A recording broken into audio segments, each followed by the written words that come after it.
Gamberi rossi della Louisiana arrivano anche alla Bozza di Cassano Magnago ed è invasione. Nei giorni scorsi a decine si sono riversati persino nei giardini delle abitazioni vicine alla vecchia cava d'argilla di via Meucci, attorno alla quale tanti anni fa è nata un'oasi naturale. Anni fa lo stagno era stato invaso dalle tartarughe che si sono moltiplicate fino a creare un problema di convivenza con le altre specie animali che popolano lo specchio d'acqua.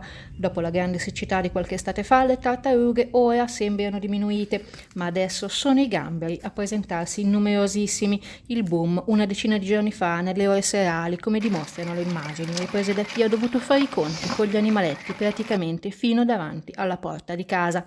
Disarmata l'amministrazione comunale, che nei giorni scorsi ha già contattato il servizio veterinario per provare a capire come arginare il fenomeno, ma la battaglia è dura.